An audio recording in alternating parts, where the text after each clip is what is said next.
You know it's going to be a long video when you take a snack break halfway through.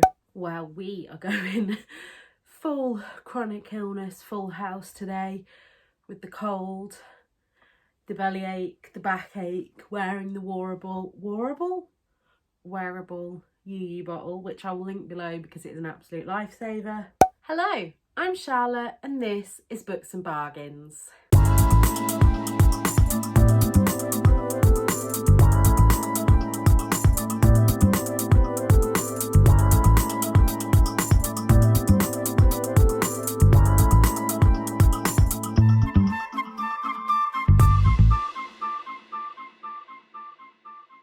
Today I'm coming to you with a wrap up of everything that I have read during my hiatus from BookTube, so strap in, it's going to be a long one. I have got a cup of, I think it was called Campfires and Vampires from Bird and Blend Tea, which just smells, if you could put kind of autumn and Christmas into a tea, this is what it smells like. I'm not going to drink it yet because I don't know if you can see on there, but it is burning hot. I'm in my pyjamas today because I've got a cold, I'm having a flare up, and I've got this UU bottle, wearable hot water bottle. I did have a hoodie on, as you all have seen from the thumbnail, but I started having a hot flush, so that is the theme of this video. Right, so I took a hiatus and I haven't shared with you the books that I read in July, August or September. So that's what we're going to do today. Most of these books I no longer have in my possession. I'm getting better at reading and unhauling. And also, if I did have them here, I still don't think I've got the energy to lift them up. So we'll just insert books here as I talk about them. I'm going to have this big book on my lap, so if you see me looking down, that is why.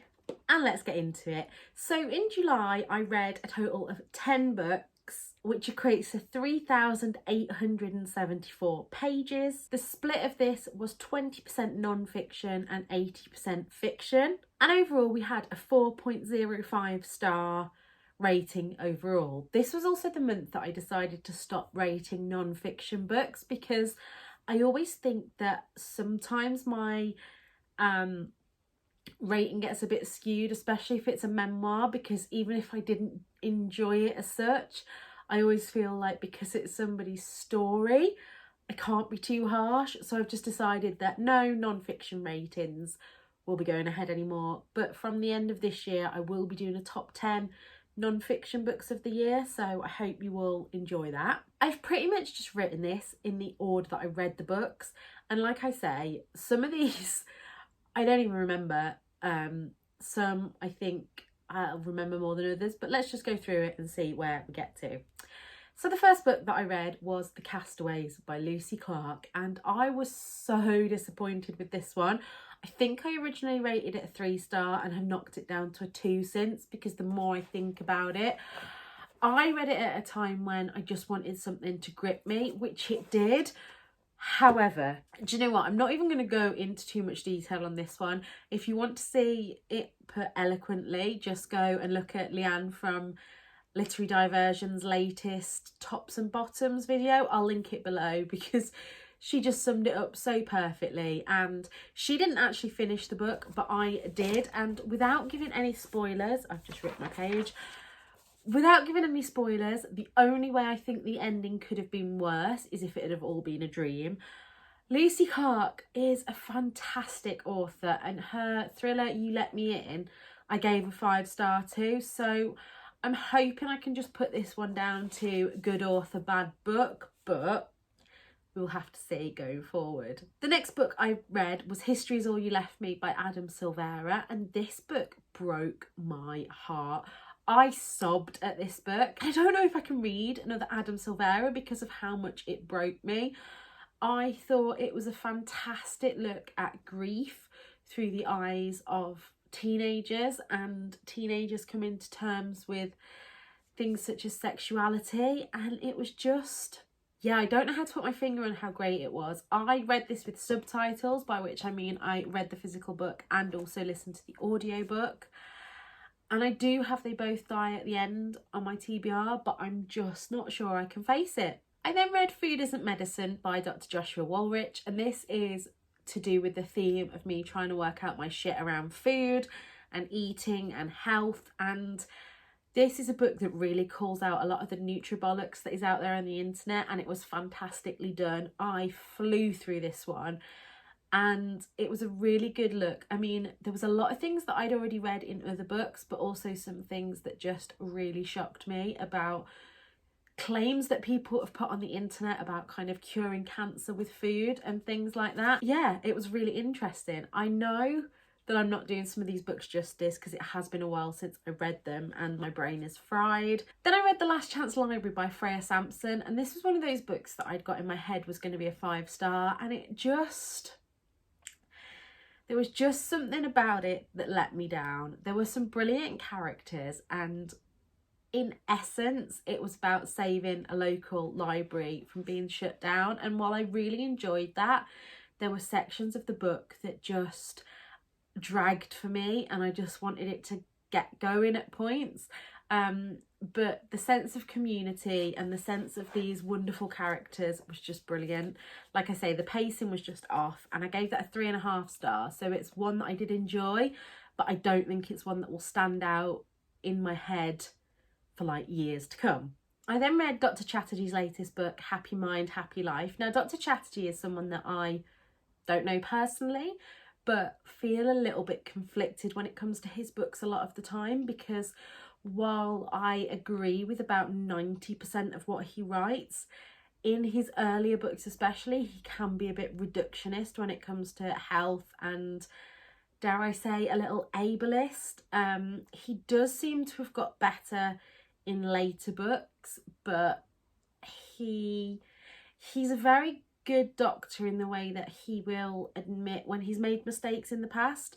I also love his podcast, and like I say, there's just some things sometimes that don't sit quite right with me, but on the whole I think he's a really good authority on lifestyle medicine. And yeah, I'll continue probably to read anything that he comes out with. Then a book that I picked up on a whim and ended up loving is Jess Valance's You Only Live Once. And this is the kind of book, it's a queer teenage book that I think if I'd have read as a teenager, I would have appreciated it even more. But it did make me laugh out loud. Our main character in it, I can't even remember her name, but she was just fantastic. I wanted to say Gracie, I think. Anyway, it doesn't matter what her name is. This book was funny. Had some serious themes in there, but all the while still being really funny. It starts off when our main character has diagnosed herself with a tropical disease and suddenly realises that life's too short and she wants to spend her summer making the most of it. And yeah, really light read, even though it did have some hard-hitting topics, and I laughed out loud quite a lot at this book. If you saw my Sheffield vlog where I can't remember, I think I bought it in Sheffield and then started reading it straight away. Tom banned me from reading it in public because I was properly laughing out loud at it and embarrassing him. Yeah, that book will stand out to me for a while, I believe. And then my second 5-star book of the month was Beth O'Leary's The No-Show. Now, I have gone back and forth because I originally gave this a 4.5 star, but the fact that I can't stop thinking about it all these months on, I know that it must have been a 5-star read for me. And the premise of this book is that our 3 leading ladies have all been stood up by the same man, and we follow this kind of mystery into what's happened. And there were 2 of the 3 characters that I liked more than the other, but actually the way that this book went all the way through, I was guessing and I couldn't have been more wrong.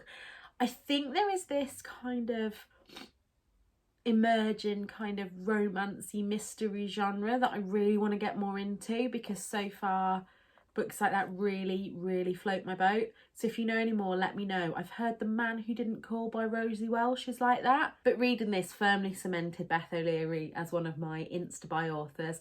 Now, the only book of Beth O'Leary's that is currently out that I haven't read is The Road Trip, and I've heard from a lot of people that it's not that good. So let me know below whether I should read that one or whether I should just write it off and just wait till she comes out with another book. I then read One of the Girls by Lucy Clark, and this brought her back up in my estimation as a good author. I really enjoyed this one. Again, it was your typical kind of summery thriller with a bunch of girls that go to a Greek island for a hen do. We know from the beginning that somebody isn't who they say they are, and we know from the beginning that somebody dies, but piecing together what happened, Lucy Clark, even with Castaways actually, with all its problems, manages to write these really fast-paced thrillers that keep me hooked.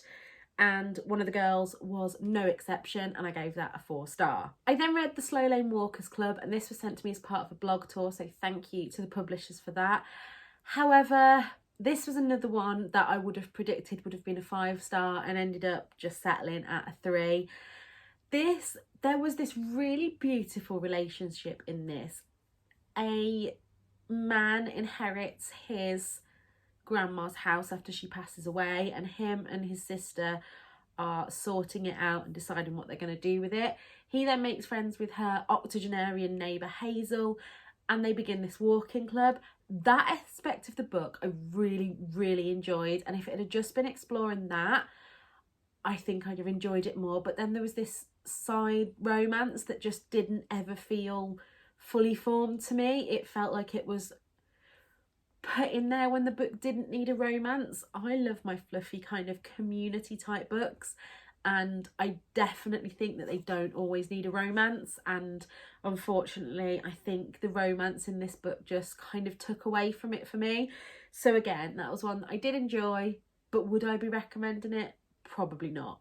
And last but not least, for August, I read The Cherry Tree Cafe by Heidi Swain. You all know I'm a big Heidi Swain fangirl, and I had read her Nightingale Square series last year, earlier this year, and decided to start on Wimbridge, and I had to give it a 5-star. I think for a debut, that book is pretty much perfect.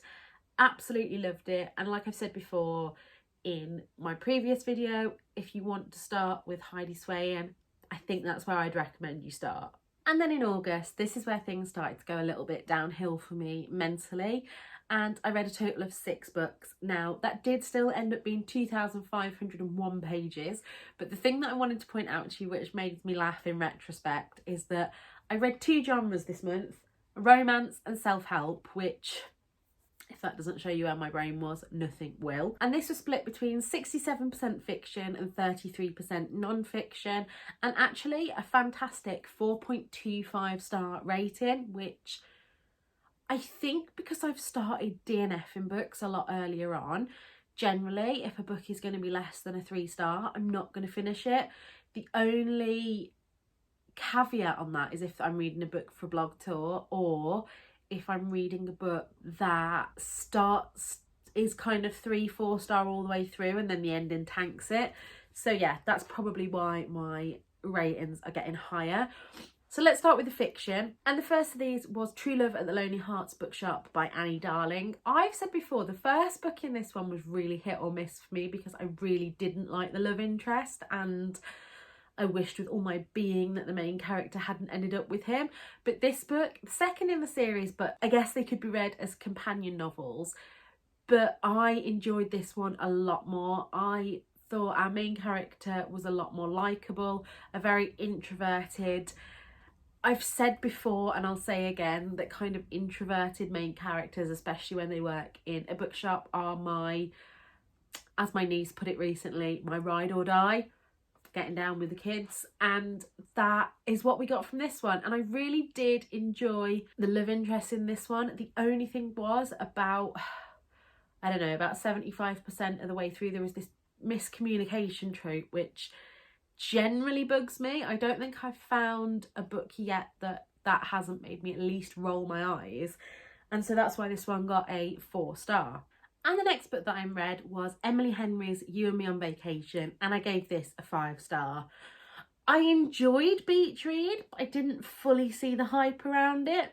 You and Me on Vacation was a 5-star read for me. I really enjoyed this, and I think this is one where the kind of miscommunication trope worked for me, in the way that these two guys were just such close friends, and all the way through the book I was like, please get it on, please get it on.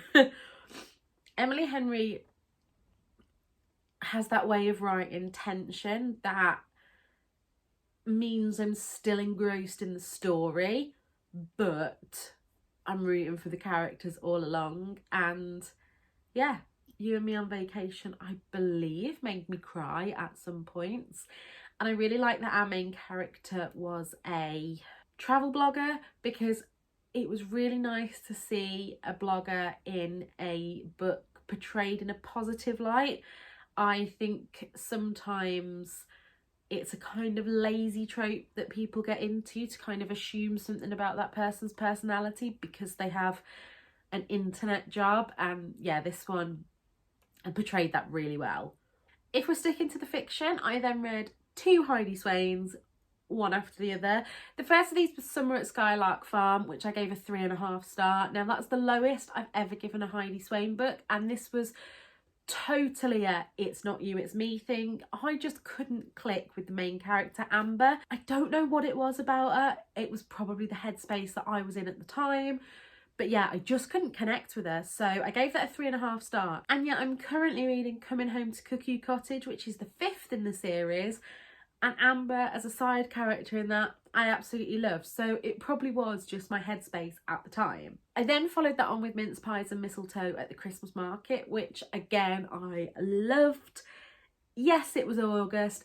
Yes, it was a little bit early to be reading a Christmas book, but as I was supposed to be taking part in the summer mixtape, I'd already got into my head that I was going to read a Christmas book that month for the unseasonable prompt, and that's what I did. This was the first Heidi Swain Christmas book I read, because although The Winter Garden is set in the winter and at Christmas, Heidi Swain herself had said that she didn't put Christmas in the title because it's not a Christmassy book as such.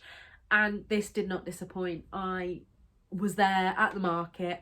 I was actually listening to this a lot on the bus going back and forwards when Nana was in hospital, and yeah, it just got me excited about Christmas. So I gave that one a 4 star. So the last 2 books that I read in August were 2 non-fiction books, and they were both via Scribd. Scribd, if you don't know, is a subscription service for audiobooks, ebooks and magazines. I'm not sponsored by Scribd. I would love to be. I pay for it out of my own money. But if you haven't signed up, there is a link down below where you can get a free 2-month trial. And for signing up to that, I get a month's free as well. So we can all help each other out there. But I listen to a lot of these books, like I say, on the way to see Nana in the hospital, on the way home. And I also read with subtitles with a lot of these. So I switched between the two. A lot of the time I didn't have the mental capacity to sit and look at a book, but I lay on the sofa with my headphones on listening. And so the first non-fiction book was The Afro-Minimalist Guide to Life by Christine Platt. Now, I hadn't heard of Christine Platt before, but I have since followed her Instagram, and I really like the way that she challenged the way that minimalism is often seen as like white furnishings and nothing of kind of interest in a house. And it really helped me to see that I could start my own minimalism journey but do it on my terms. And the same comes to the next book that I read, which was Courtney Carver's Project 333. Now, I have mentioned before that I am currently doing a capsule wardrobe. Hopefully there'll be a video about that soon, but at the moment I'm not really wearing much of it. I'm wearing pyjamas most of the time. So again, this made me see that although the challenge is 333, not to get so bogged down in the numbers and what minimalism looks like to other people. The reason that I am trying to do a minimalist journey is to make my life simpler for me. So it doesn't really matter what other people think, whether they're, because I mean, you can look behind me at my bookshelves. I'm never going to be somebody that has just 30 books, which is, I think, what Marie Kondo says that people should have. But I can do things to simplify my life. So, as if I haven't already waffled enough, let's move on to September. Now, September was a good month in terms of both quality and quantity. I read 10 books of 3,559 pages. Most of these were read while I was on holiday in Morocco, which was fantastic to get away and relax. This was 60% fiction and 40% non-fiction, and my average star rating was 3.92, so a little bit lower than the previous couple of months. I did buy a couple of books in the airport, which I'll be sharing with you shortly, and I also borrowed some books from a free library in the hotel, so my reading was a little bit varied. So the first book that I read was Chronic Pain, the Drug-Free Way by Phil Sizer. I got this on Kindle for 99p. I don't think I'd recommend it. There were some really nice quotes and things that I highlighted, but on the whole, I don't know how to put this.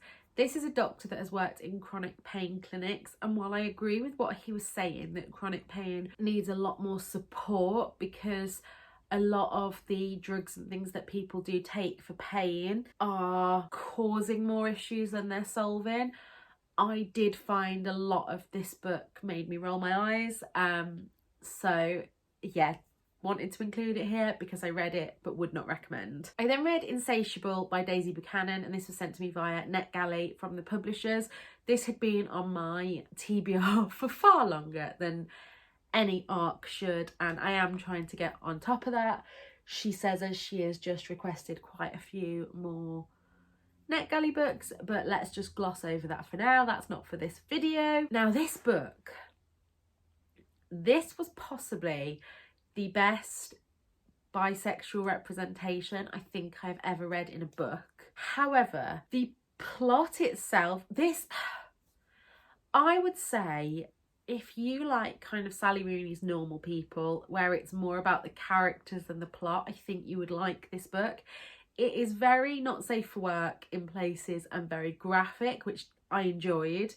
It got me a bit hot under the collar at some points. Then the ending was such a letdown. It felt like it was building up to something, and a lot of the negative reviews have talked about the main character's naivety, but actually I quite like that. A lot of people have said that she was unbelievably naive, but I think I get that. I think I'm that kind of person in some senses. So yeah, the ending was just a bit of a letdown, which is why I gave this a 3.5 star, but I would be interested in reading more from Daisy Buchanan. I then read The Secret Seaside Escape by Heidi Swain, which I gave 5 stars, and this is the first in the Winmouth series, and I don't know whether it's just that the first in the series is always the best, but yeah, couldn't fault it, gave it 5 stars, really enjoyed it. Although I should probably give it 4.5 stars because there was just one little scene where the miscommunication trope bugged me, but we're still going to give it a 5 star. We're being generous here. I then read The Last Party by Claire McIntosh, which I think I will give a 4.5 star to. I gave it a 4, but I think we're going to bump that up because although I found it slow to get started with, it is a police procedural, and I have given, I think, all of Claire McIntosh's thrillers a 4.5 or 5 star. And this one didn't get me gripped as quickly as the others did. But again, I think that was more me than them. And actually, by the time I really got going with it, I really enjoyed it. And I can't wait to read the next in the series when that's released. We are following DC Fifian Morgan, who is pulled to a case of a millionaire singer who has been found dead in suspicious circumstances. She has to work with a English guy because although I can't remember if the crime happened in Wales, basically there's a lake and he either died in Wales but was found washed up on the shore in England or the other way round, and Fionn and Leo, I think that was his name, just make the perfect kind of double act. It was great. I loved it. So yeah, that was that one. Then I listened to How I Changed My Life in a Year by Shelley Wilson. I'm just going to kind of gloss over this one because there was a lot of diet culture references, and yet there was something I just really enjoyed about listening to it, but wouldn't recommend because of the diet culture references. I don't know. I'm very conflicted on that one. I then read Night Crawling by Layla Motley, which has shot up there into my top books of the year because It was fantastic. It was heartbreaking. It kept me gripped to it. Again, another one that was more character driven than plot, but there was just such a innocence in such a gritty situation. I don't know how else to put it other than it made me feel a lot of things. I then read Sorry for Your Loss, What Working with the Dead Taught Me About Life by Linda Watson-Brown and Kate Marshall. As you may or may not know, I really enjoy reading books set in mortuaries about the death industry. It's something that I'm really passionate about. And I'm a bit on the fence with this one. I did find sometimes when I read memoirs, I do find that the author can be a little bit either condescending or a bit judgmental at times. I found this with Adam Kay's This Is Gonna Hurt, that although I enjoyed it, I did find him quite judgmental of his patients at times. And I did find this a bit in this book at certain spaces. However, I thought this book was really brilliant in the way that it looked at life within the bereavement services industry in NHS hospitals. Not something I've read before, and I didn't realise how much bereavement services do, despite working in the NHS myself, so that was quite interesting. But yeah, not one of the greatest books that I've read about the death industry, but there were a lot of bits that really made me feel things, so still a good book. And would I recommend it? Yeah, I guess I would. Obviously content warnings for like graphic descriptions of death and the death industry, but that's to be expected going into this one. And then I read Dolly Alderton's Everything I Know About Love. This was one that had been on my TBR at home, and when I saw it in the little free library at the hotel, I picked it up on a whim and absolutely loved it. I didn't think I'd love it as much as I did. I thought that I'd enjoy it for the kind of nostalgia. Dolly Alderton's around the same age as me, so a lot of the descriptions are things that I went through as a teenager, young adult myself. The big difference being that a lot of Dolly's friends were the ones that settled down and she was the one that remained single, where in my groups I was the one that got married early. And so I imagine this to be just, you know, it was really a love letter to everything. I have pulled so many quotes from it for my journal, and I just, can I say that I loved it? I think I've said that about a lot of books here, but I really loved it. And I have two more left. One that I'm torn on and one that I think is going to upset a lot of my audience. But let's start with the one that I'm torn on, and that's Florence Given's Girl Crush. Again, another one that I picked up at the airport. And the way that this looked at social media and the way that people are treated on the internet and influencers, etc., I would have given this a 5-star for that element of it, because it really raised some interesting points, ones that I'm still trying to digest kind of 3-4 weeks on. However, the plot was just really flimsy. There was this almost magical element of something kind of supernatural going on. I thought it kind of alluded to throughout the book, that actually when the reveal came, it just wasn't explored fully. There were lots of issues that were explored really well, but then others that I think were just kind of brushed up on under the carpet. And I think if you're going to mention them, at least give them the kind of kudos they deserve. So yeah, I'm a bit on the fence about this one. I think this is a book that I would need to read again before I could really sink my teeth into what I thought about it. And so yeah, if you've read that one, let me know below your thoughts. I know it's had a lot of mixed reviews online, and I ended up settling on about a 3.5 star for that one. And the last one was The Wonder by Emma Donoghue, which I gave a 2.5 star. And Emma Donoghue is one of those authors that I can subjectively say has a really, what's the word I'm looking for? She has a really fantastic way of writing, but her chapters are so long, and I just got really bored in this one. The only reason I didn't DNF it is because my husband read it and said it was fantastic and he wanted to talk to me about it. But I got to the end and I just remember thinking, is that it? Is that what I've put all these hours into? And again, like with The Pull of the Stars, there were some chapters that absolutely, like, really made me feel all the things. But really, I don't think I'll read another Emma Donoghue because I